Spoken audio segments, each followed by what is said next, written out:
وَإِذَا سَأَلَكَ عِبَادِي عَنِّي فَإِنِّي قَرِيبٌ أُجِيبُ دَعْوَةَ الدَّاعِ إِذَا دَعَانِ فَلْيَسْتَجِيبُوا لِي وَلْيُؤْمِنُوا بِي لَعَلَّهُمْ يَرْشُدُونَ نحمده ونصلي على رسوله الكريم اما بعد فاعوذ بالله من الشيطان الرجيم بسم الله الرحمن الرحيم رب اشرح لي صدري ويسر لي امري واحلل عقدة من لساني يفقهوا قولي. السلام علیکم ورحمۃ اللہ وبرکاتہ. ناظرین، پروگرام دعا کیجئے کے ساتھ آپ کی خدمت میں حاضر ہیں.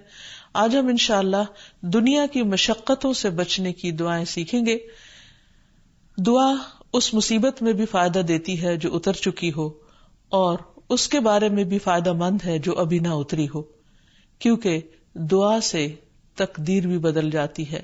اس لیے انسان کو دعا کرتے رہنا چاہیے، ان حالات کے بارے میں بھی جو انسان کو پریشان کر رہے ہوں، اور ان تفکرات اور ہموم اور غموم کے بارے میں بھی جو آئندہ کے بارے میں انسان کو لاحق ہوتے ہیں. کل کی پریشانیاں جو انسان کے دل کو گھیرے ہوئے ہوتی ہیں، ان کے لیے بھی انسان کو اللہ سبحانہ وتعالیٰ کے آگے آہ فریاد کرنی چاہیے، دعائیں مانگتے رہنا چاہیے. اور اللہ تعالیٰ کا وعدہ ہے کہ تم مانگو میں تمہاری دعا قبول کروں گا. اور جب بندے آپ سے میرے بارے میں پوچھیں کہ میں کہاں ہوں تو انہیں بتا دو کہ میں بہت قریب ہوں. اللہ تعالیٰ ہم سب سے بہت قریب ہے، سمیع مجیب ہے، وہ سنتا بھی ہے، جواب بھی دیتا ہے. اس لیے دعا مانگنے میں بخل سے کام نہیں لینا چاہیے. لیکن اس کے ساتھ ساتھ یہ کہ انسان دعا مانگتے ہوئے اللہ سبحانہ وتعالیٰ کی حمد و ثنا کرنا نہ بھولے، اور ساتھ ہی نبی صلی اللہ علیہ وسلم پر درود شریف بھی پڑھے.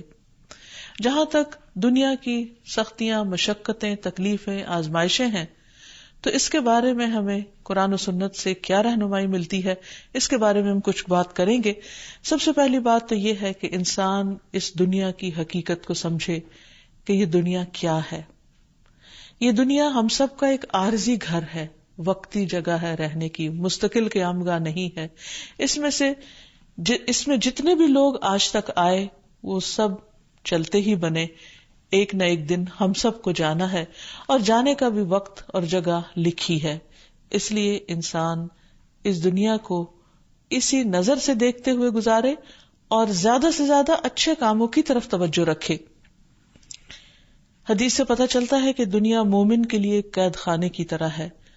رسول اللہ صلی اللہ علیہ وسلم نے فرمایا، دنیا مومن کے لیے قید خانہ ہے اور کافر کے لیے جنت ہے. یعنی ایک مومن جو آخرت کو بھی سامنے رکھتا ہے اور دنیا میں آنے والی تکلیفوں اور آزمائشوں کو بھی اپنے لیے ایک امتحان سمجھتا ہے، اور پھر اس کے لیے ایک حدود بھی ہیں، لمٹس بھی ہیں کچھ کرنے کی، کیونکہ مومن اپنے رب سے ڈرتا ہے کہ کہیں وہ کوئی ایسی بات نہ کرے، ایسا کام نہ کرے جو رب کو ناراض کر دے اور کل قیامت کے دن اس کی جواب دہی نہ ہو. اس لیے یہ بہت ضروری ہے کہ انسان اس دنیا میں رہتے ہوئے، خواہ اچھا وقت ہو یا تکلیف دہ وقت ہو، کوئی ایسا کام نہ کرے جو رب کو ناراض کرنے والا ہو، کیونکہ کل بہرحال الی ربک یومئذ المساق، تیرے رب کی طرف اس دن جا ٹھہرنا ہے، واپسی ہے، جواب دینا ہے. پھر اسی طرح نبی صلی اللہ علیہ وسلم نے دنیا کے بارے میں یہ بھی فرمایا تھا کہ اب جو دنیا کا حصہ باقی رہ گیا وہ ایک فتنہ ہے، آزمائش ہے. رسول اللہ صلی اللہ علیہ وسلم نے فرمایا، بے شک جو دنیا باقی رہ گئی ہے وہ آزمائش اور فتنہ ہے. یعنی انسانوں کے لیے کوئی بہت خوبصورت جگہ نہیں ہے رہنے کی، اور آخرت کا گھر وہی دراصل اصل گھر ہے اور خوشحالی کا گھر ہے. قرآن مجید میں آتا ہے کہ اہل ایمان جب جنت میں داخل ہوں گے تو پکار اٹھیں گے کہ شکر اللہ کا جو ہم سے ہر طرح کا غم اور دکھ ہم سے لے گیا.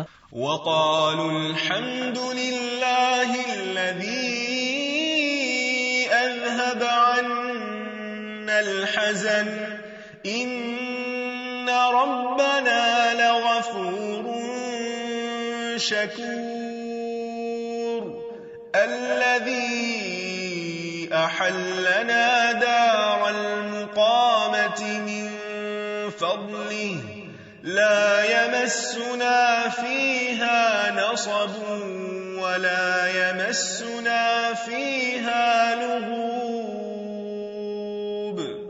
اور وہ کہیں گے کہ اس اللہ کا شکر ہے جس نے ہم سے غم کو دور کر دیا. یعنی جب وہ جنت میں پہنچیں گے تو دنیا کے سارے غم ان کو بھول جائیں گے. اور یقیناً ہمارا پروردگار بخشنے والا اور قدردان ہے جس نے اپنے فضل سے ہمیں ابدی قیام گاہ میں لا اتارا جہاں ہمیں نہ مشقت اٹھانی پڑتی ہے اور نہ کوئی تھکاوٹ لاحق ہوتی ہے. اور اللہ تعالیٰ کی طرف سے بھی یہ پیغام آئے گا سلام علیکم طبتم فادخلوها خالدین. تم پر سلام ہو، تم خوشحال رہو، بس اس میں داخل ہو جاؤ ہمیشہ رہنے والے. یعنی اس کے بعد اب تمہیں یہاں سے کوئی نہیں نکال سکتا، تم پر کوئی غم تکلیف اور دکھ آنے والا نہیں ہے. نبی صلی اللہ علیہ وسلم نے فرمایا ایک آواز دینے والا آواز دے گا کہ اے بندو تمہارے لیے یہ طے ہو گیا ہے کہ تم صحت مند رہو گے، کبھی بیمار نہ ہوگے، تم زندہ رہو گے، کبھی مرو گے نہیں، تم کبھی بوڑھے نہیں ہوگے، تم آرام میں رہو گے، تمہیں کبھی تکلیف نہیں آئے گی. تو اللہ تعالیٰ کا یہی فرمان ہے وَنُودُوا أَن تِلْكُمُ الْجَنَّةُ أُورِثْتُمُوهَا بِمَا كُنْتُمْ تَعْمَلُونَ. اس وقت انہیں ایک آواز آئے گی کہ تم اس جنت کے وارث بنائے گئے ہو، یہ ان نیک اعمال کا بدلہ ہے جو تم دنیا میں کیا کرتے تھے.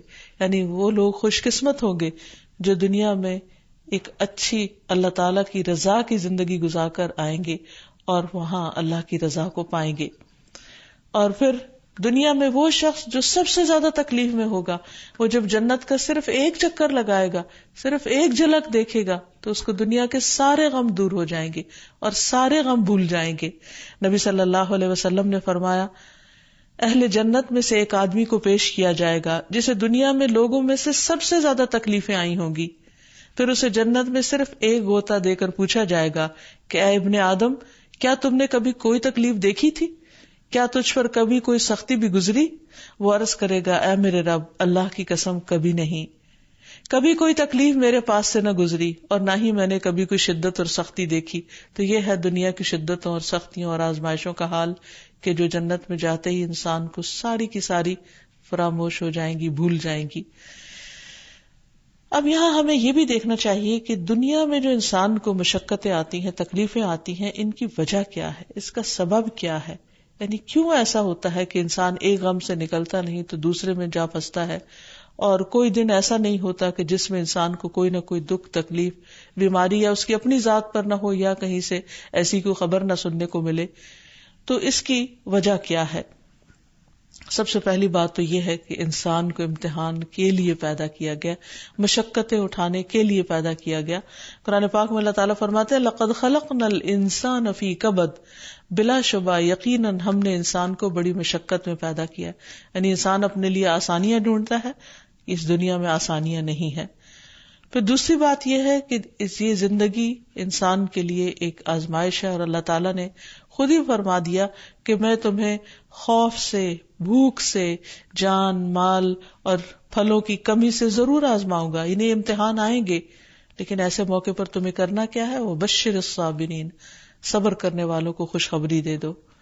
اور پھر یہ بھی کہ ہر انسان اس دنیا سے جانے والا ہے، اس لیے فرمایا کل نفس ذائقۃ الموت، ہر نفس کو موت کا ذائقہ چکھنا ہے. وَنَبْلُوكُمْ بِالشَّرِّ وَالْخَيْرِ فِتْنَةً وَإِلَيْنَا تُرْجَعُونَ، اور ہم تمہیں اچھے اور برے حالات سے آزماتے رہیں گے. یعنی تمہاری آزمائش تو ضرور ہوگی اور بالآخر تمہیں ہماری طرف لوٹنا ہے. یعنی قیامت کے دن اللہ تعالی سے ملاقات لازم ہے. پھر یہ بھی ہے کہ بعض اوقات انسانوں پر تکلیف ان کے گناہوں کا نتیجہ ہوتی ہے. اللہ تعالیٰ سورۃ الروم میں فرماتے ہیں ظہر الفساد فی البر والبحر بما کسبت ایدی الناس، خشکی اور سمندر میں فساد پھیل گیا لوگوں کے اپنے ہاتھوں کی کمائی کی وجہ سے، یعنی ان کے اپنے گناہوں کے نتیجے میں، تاکہ اللہ تعالیٰ لوگوں کو ان کے اعمال کا مزہ چکھا دے، شاید وہ ایسے کاموں سے باز آ جائیں. یعنی جب وہ اپنے ہی ہاتھوں کی کمائی کو دیکھے کہ خود ان کے لیے نقصان دہ ہے تو پھر اس نقصان سے بچنے کے لیے وہ برے اعمال چھوڑ دیں. ایک اور جگہ پر بھی اللہ تعالیٰ فرماتے ہیں کہ وَمَا أَصَابَكُم مِّن مُّصِيبَةٍ فَبِمَا كَسَبَتْ أَيْدِيكُمْ، کہ تمہیں جو بھی کوئی مصیبت پہنچی ہے وہ دراصل تمہارے اپنے ہی ہاتھوں کی کمائی کا نتیجہ ہے. پھر یہ بھی ہوتا ہے کہ بعض اوقات انسان دوسروں پر سختی کرتا ہے تو جواباً اس پر سختی ہو جاتی ہے. اس سلسلے میں رسول اللہ صلی اللہ علیہ وسلم نے فرمایا جو کسی کو نقصان پہنچائے گا اللہ اس کا نقصان کر دے گا، اور جو کسی کو مشکل میں ڈالے گا اللہ تعالیٰ اس پر سختی کر دے گا. اس لیے انسان کو ہمیشہ اپنی حدود کے اندر رہنا چاہیے اور کسی پر بھی کسی طرح کی ظلم اور زیادتی نہیں کرنی چاہیے، کیونکہ کسی پر ظلم کرنے کا مطلب یہ ہے کہ انسان خود اپنے لیے مصیبت کھڑی کر رہا ہے. پھر اسی طرح کسی کے ساتھ انسان اگر بخل برتتا ہے، اس کو نہیں دیتا، تو اللہ تعالیٰ اس کے لیے بھی زندگی تنگ کر دیتے ہیں.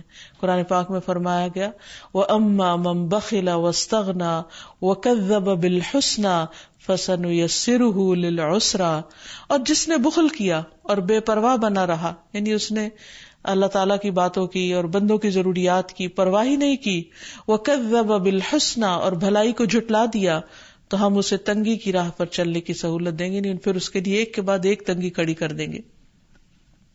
پھر اسی طرح انسان کو کسی کی عزت اور آبرو کے درپے نہیں ہونا چاہیے، کیونکہ اس سے بھی انسان کے راستے میں مشکلات آتی ہیں.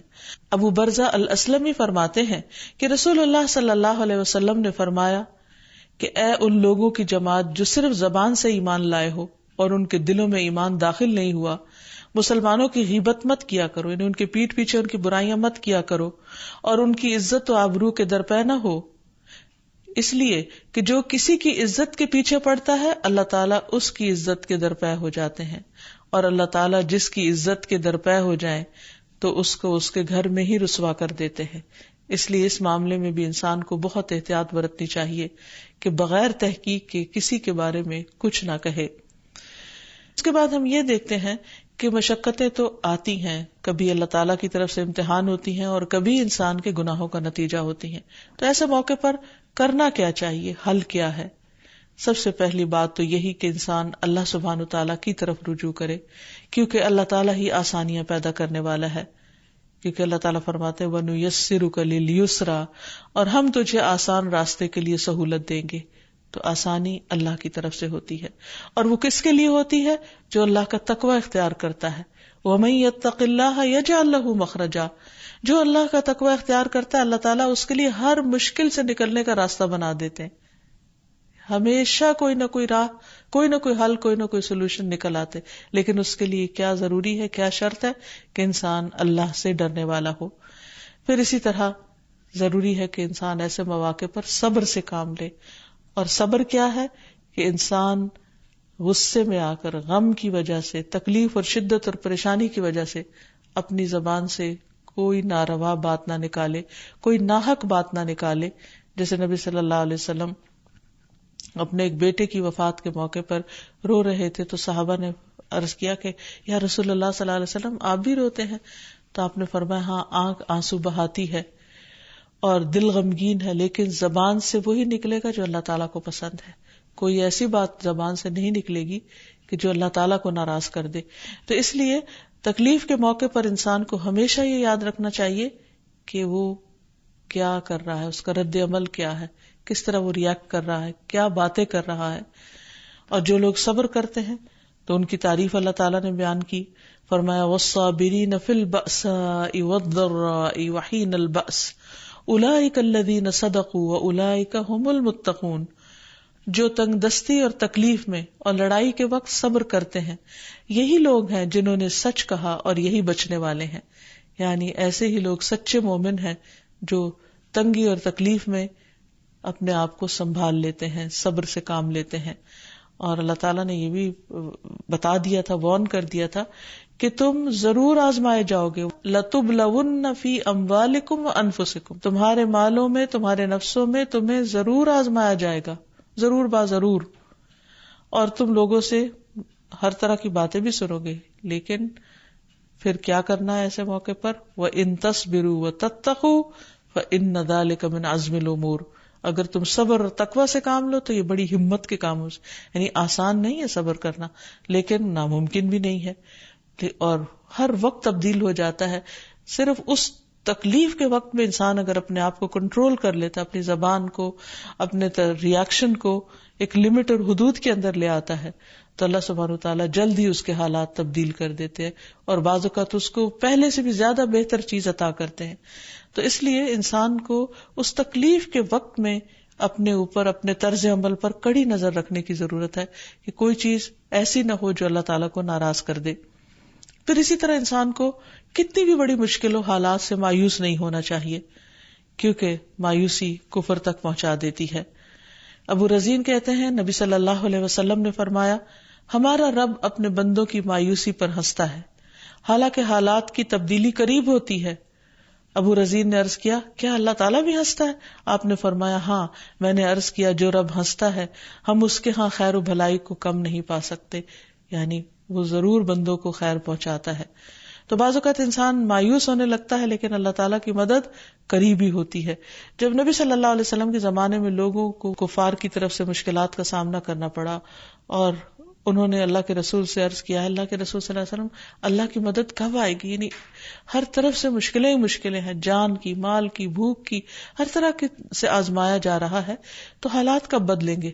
تو اللہ تعالیٰ نے فرمایا، الا ان نصر اللہ قریب، خبردار اللہ کی مدد قریب ہے. یعنی مایوس نہ ہو، ہمیشہ مثبت رہو، امید رکھو. ہر چیز تو اللہ تعالیٰ کے ہاتھ میں. جب فرعونیوں کا ظلم زیادہ ہو گیا تو آپ دیکھتے ہیں کہ اللہ تعالیٰ نے کس طرح موسیٰ علیہ السلام کو اس قوم کے اندر پھر پیدا کیا اور پھر کس طرح وہ ان کی نجات کا ذریعہ بنے.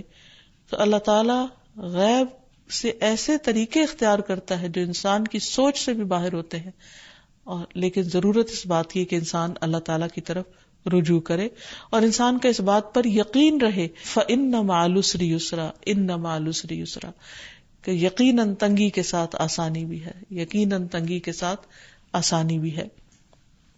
اور پھر حضرت انس سے بھی روایت ہے کہ رسول اللہ صلی اللہ علیہ وسلم نے فرمایا، بے شک مدد صبر کے ساتھ ہے، یعنی اللہ کی مدد آئے گی، بس صبر کرو، تھوڑا انتظار کرو، اور کشادگی تنگی کے ساتھ ہے، اور بے شک تنگی کے ساتھ آسانی ہے، اور بے شک تنگی کے ساتھ آسانی ہے.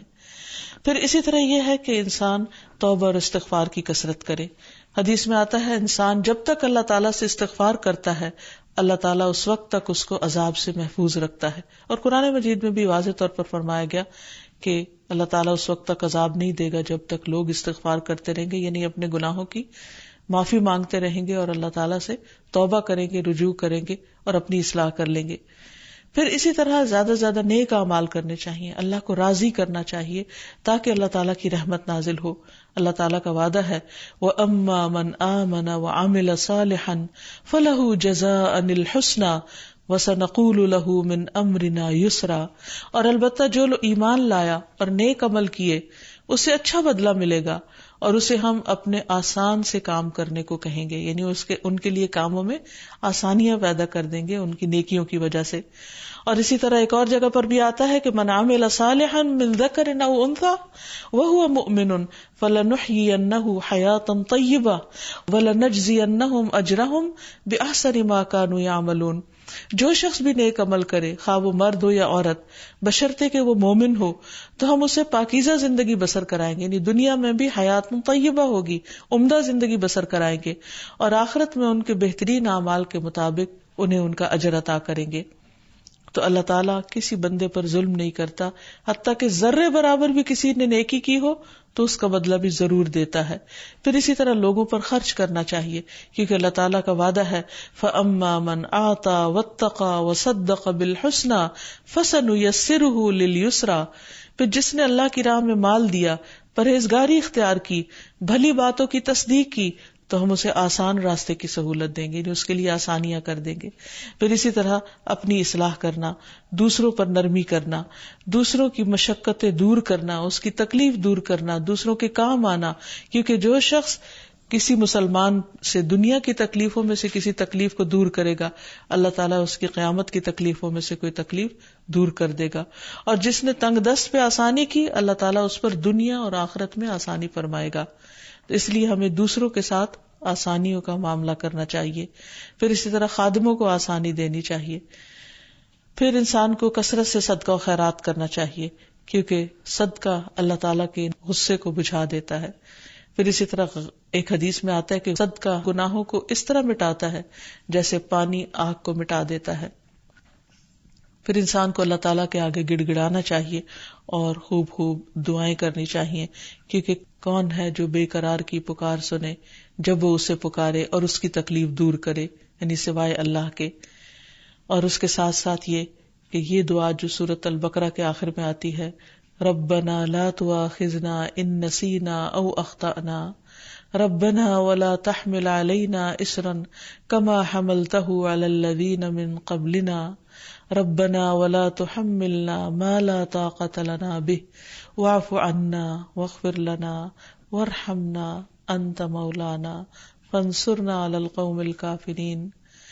اے ہمارے رب، ہم سے مواخذہ نہ کر اگر ہم بھول جائیں. اے ہمارے رب، ہم پر کوئی بھاری بوجھ نہ ڈال جیسے تو نے ان لوگوں پہ ڈالا جو ہم سے پہلے تھے. اے ہمارے رب، ہم سے وہ چیز نہ اٹھوا جس کے اٹھانے کی ہم میں طاقت نہ ہو، اور ہم سے درگزر کر اور ہمیں بخش دے اور ہم پر رحم کر.